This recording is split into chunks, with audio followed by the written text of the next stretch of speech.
view larger. In 2014, as the quadrantids were flying, those at far northern latitudes were seeing auroras. Photo by Tommy Eliasson. The quadrantid meteor shower is 2018's first major meteor shower. The unfortunate news is that, in 2018, the closest and largest moon of the year nearly coincides with the peak of this annual meteor shower. Although the quadrantids have been known to produce some 50,100 meteors in a dark sky, their peak is extremely narrow. Peaks of the Geminid meteor showers persist for a day or more, allowing all time zones around the world to enjoy a good display of Perseids and Geminids. But the quadrantids' peak lasts only a few hours. So you have to be on the right part of Earth, preferably with a radiant high in your sky, in order to experience the peak of the quadrantids. What's more, the shower favors the northern hemisphere because its radiant point is so far north on the sky's dome. Follow the links below to learn more about the quadrantids in 2018. Peak dates for the quadrantid shower in 2018. Where is the quadrantid's radiant point? The quadrantids are named for a constellation that no longer exists. Quadrantid meteors have a mysterious parent object. Barry Simmons in Lake Martin, Alabama captured this quadrantid meteor on the morning of January 3, 2014. Thank you, Barry. Peak dates for the quadrantid shower in 2018. In 2018, the Observer's Handbook 2018 published by the Royal Astronomical Society in Canada gives the peak as January 3 at 21 hours UTC.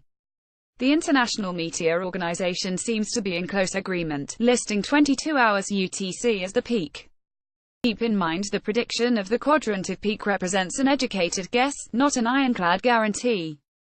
So you see, this shower is a gamble. If that prediction of the peak holds true, the northeastern part of North America could have a good shot at viewing the shower on the morning of January 3 if not for the almost waning gibbous moon. If you're game, try your luck in the pre-dawn hours on January 3 and 4. From mid-northern latitudes, the radiant point for the quadrantid shower doesn't climb over the horizon until after midnight. Where is the quadrantid's radiant point? All other things being equal, for any meteor shower, you are likely to see the most meteors when the radiant is high in the sky. In the case of the quadrantid shower, the radiant point is seen highest in the sky in the dark hour before dawn. The radiant point of the quadrantid shower makes an approximate right angle with the Big Dipper and the bright star Arcturus. If you trace the paths of the quadrantid meteors backward, they appear to radiate from this point on the starry sky. Now for our usual caveat. You don't need to find the meteor shower radiant to see the quadrantid meteors. You just have to be at mid-northern or far northern latitudes, up in the wee hours of the morning and hope the peak comes at just the right time to your part of the world. The meteors will radiate from the northern sky, but appear in all parts of the sky. The now-defunct constellation Quadrans Muralis, for which the quadrantids are named. Image via Atlas Coelestes. The quadrantids are named for a constellation that no longer exists. Most meteor showers are named for the constellations from which they appear to radiate. So it is with the quadrantids.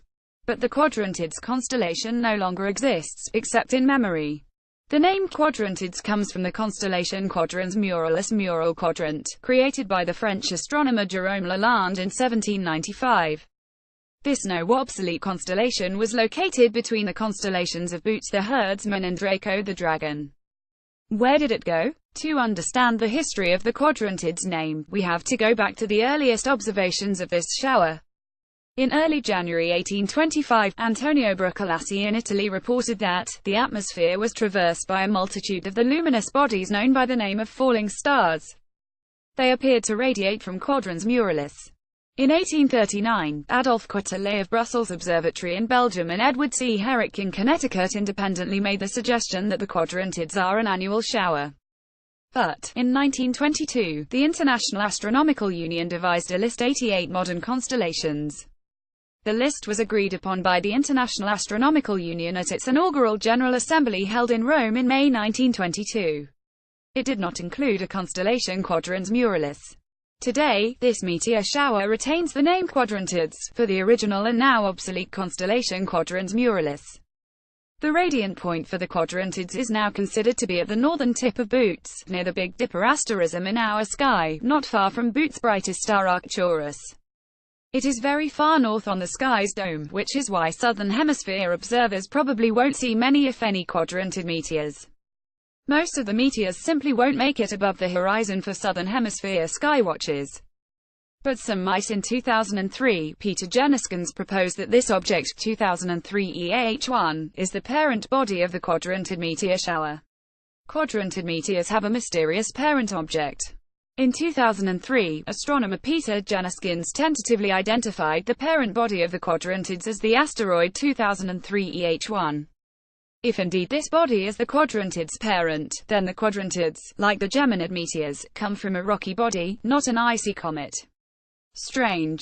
In turn, though, 2003 EAH1 might be the same object as the comet C1490Y1, which was observed by Chinese, Japanese and Korean astronomers 500 years ago.